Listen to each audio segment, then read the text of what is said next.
Remember Adventure Time? That fun goofy show about Finn the human and his dog brother Jake who go on fun adventures where they save a sentient piece of gum, beat up an old man with Alzheimer's, fought off some goons who really like candles, and help Finn's childhood hero Billy, who turns out to not actually be Finn's hero, but rather the personification of death and malice, was killed Billy and is now wearing Billy's skin so that he can take the gems of power from all the princesses in the world, which acts as a power source and activation code for the Enchiridion, an ancient book of unrivaled power that not only explains how to be a hero to its reader, but also acts as a key that can open portals to an entire multiverse, and if destroyed, will rip open a hole in space-time that leads to a rift beyond time and space as a concept into the ruins of an ancient civilization, where the only thing that remains is a sleeping old man whose dreams bring forth Prismo, the Wishmaster, who is a cosmic being that can change the very laws of reality and create entire new universes, all at the whims of whoever asks him for a wish. And so the Lich, who once again is wearing the skin of Finn's childhood hero, walks through the rift in space-time and wishes this all-powerful being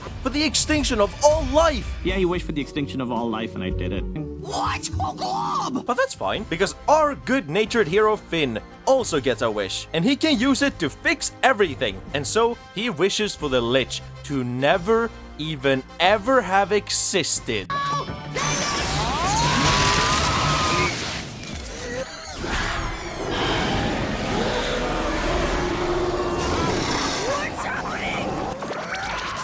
Power of Frost!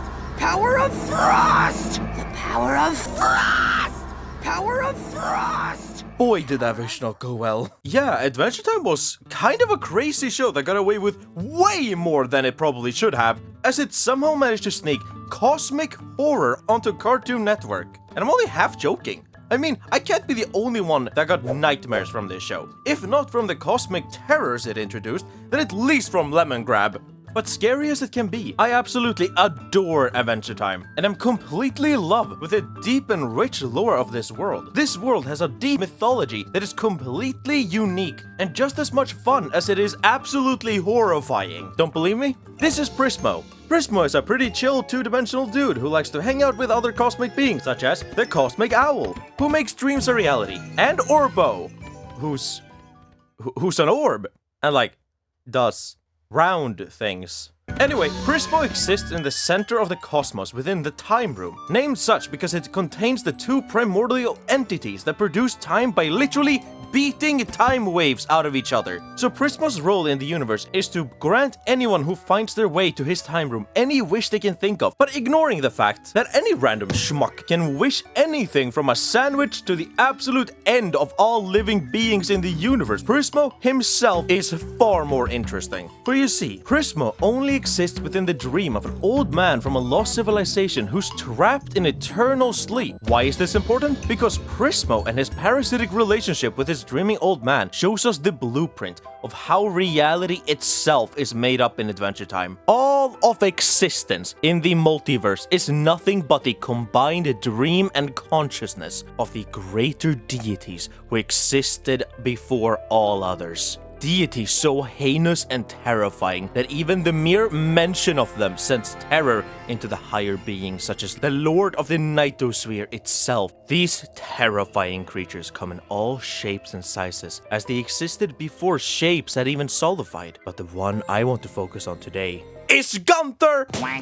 Okay, maybe he doesn't look all that scary right now, but believe me, this creature is a monster that only seeks destruction and conquest! And bottles. Big fan of bottles. But for you to truly understand how terrifying this creature is, I'll have to tell you a story. Before there was time, before there was anything, there was nothing. And before there was nothing, there were monsters. A primordial soup of ideas and laws of function, all fighting for dominions and their right to existence. Before they learned to dream of shadows on walls and green fields, and before time and space could offer them a battlefield, these primordial monsters clashed against each other in a primordial soup, and they are the most powerful and terrifying beings in Adventure Time. And amongst them is Orgalorg, the Breaker of Worlds. Unlike most of his brethren, Orgalorg made it out of the ocean of monsters and manifested himself into the existing world, where he destroyed, killed, and conquered to his heart's content, even earning himself the name World Breaker.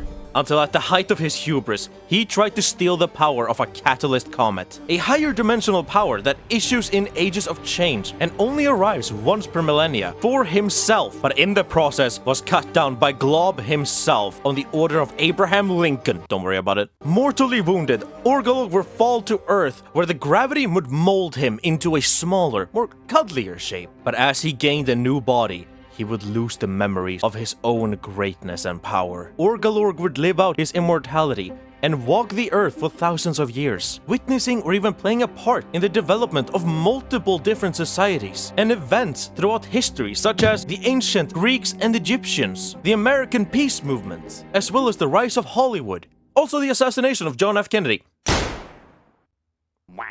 But Orgalorg would eventually end up in a kingdom of ice alongside a sad old wizard who, thanks to the curse of his own crown, was left eternally searching for a Gunter to shower in love. Gunter still carried his destructive nature and would eventually even regain his true form because of makeouts? So, makeouts. I mean, I guess. He has a kid. Looking away from the bigger picture and focusing more on Earth, we see that things are a bit more chill here. Except for one thing. Remember how reality is just a dream? Well, some people who are sad and insane enough can manipulate this dream to grant them incredible abilities. These people are called wizards. And they, along with the elementals, which are the embodiments of the 4 building blocks of the universe: fire, ice, slime, and candy. Yes, I said candy, don't worry about it. These wizards would gain power and eventually start worshipping a dark, eldritch being who, just like Orgalorg, escaped the ocean of monsters and thus predates creation itself. This monster was called Kokentepi, the god of magic and the creator of the dark arts. With time, wizards would start worshipping this creature as their god, and with the madness and sadness they'd inflict upon themselves, they'd learn their dark god's magic. But then it died.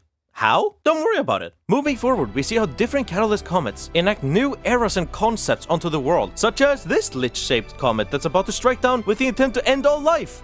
Man, he's really obsessed with that, huh?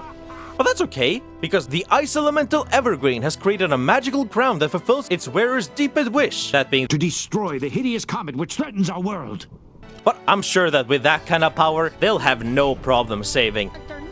Gunter, no. Oh. Gunther, no. Gunter, no. That's the wrong way. Oh, Gunter, no. Gunter, no. Gunter, no. No! Gunther, no! Gunther, no! So everyone dies, but they got better. Life continued to flourish, now with guys, vampires, and whatever the fuck this thing is. Until the the mushroom bomb war happened. And then all of this happened. Honestly, it's insane how much stuff there is here. From gun people who want to reinstate capitalism and build a police state where they intentionally lobotomize their citizens, to sentient slimes who want to create their fourth slime reich, to the vampire king, this really sad guy who makes me cry sometimes, to the best character in the show who makes me cry all the time. A whole ass zombie apocalypse, the isolation of humanity, the evolution of dogs, and the multiple wars they would fight against rainicorns, who by the way love the taste of human flesh, which Finn also apparently does. Magic Man's banishment from Mars, whatever this thing is, Jake's dad, the semi-immortal alien guy, and so much more.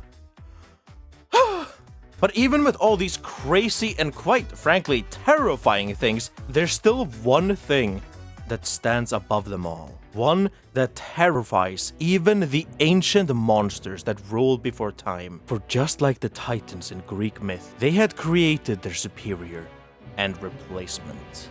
In Adventure Time, each deity has either a purpose like Prismo the Wishmaster and the prophetic cosmic owl, or they embody a concept, like Gulb.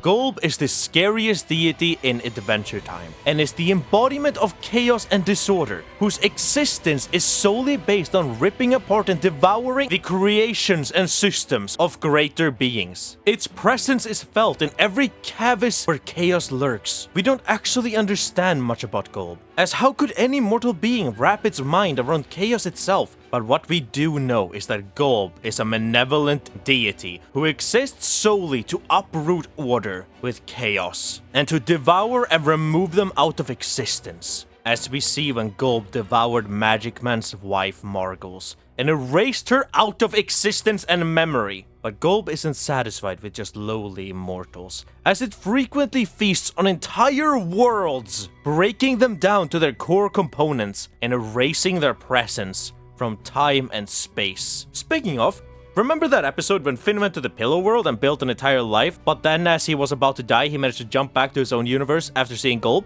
But then when Finn wakes up, he couldn't remember anything about the Pillow World? Yeah, that's because Gulb ate it! Gulb devoured and erased everyone in Puhoi out of existence and out of Finn's mind, including his wife and children. Actually, what's the deal with you and wives? Like, first Margot's, now Finn's wife? Like, what is this incel behavior? Wait, are you just mad that you can't get babes because of your weird pyramid head? Or is this because of the baby body? I mean, the Force eyes aren't exactly helping you with you. Wait, I'm sorry, wait! You actually look really beautiful! Oh, so that's what those puzzle pieces are. Yeah, that's not very mathematical, bro. Wait, I'm sorry! Yeah. The world of Adventure Time is terrifying. But you know what's also terrifying? Not being subscribed to this channel and not seeing these incredible videos when they drop. Hey, you've hung out with me for 11 minutes and 8 seconds. And you haven't clicked away, which tells me that there's clearly something going on here between you and me. Why not make it official? Simply click the subscribe button and— Wait, hold on. I saw that. You were about to click away, weren't you? Now listen here, Jacob. Yeah, that's right. I know your name. You better move that mouse over to the subscribe button, okay? Now, where was I? Oh, and feel the rush of dopamine as the button turns to gray and enjoy the incredible content. Either in the new videos they'll show up or the videos already on the channel. And speaking of videos, if you really enjoyed this video and want to go even further beyond, as well as become my personal favorite viewer, you can click the join button or the link to my Patreon to get incredible perks, such as access to the private Discord where you can message me directly, extra videos or early access, as well as Discord community nights, where we all hang out and watch a movie or play games together. Honestly, it's a ton of fun. Also, if you click the join button, you'll get these adorable little membership icons next to your name when you write down comments. Being serious for a second, thank you so much for watching and for subscribing, Jacob! It means the world to me, and I can't wait to show you the other videos I have planned. Tell me what you think in the comments, and do give me suggestions about other universes and lores you'd like me to cover. That's it for me. Stay jinxed.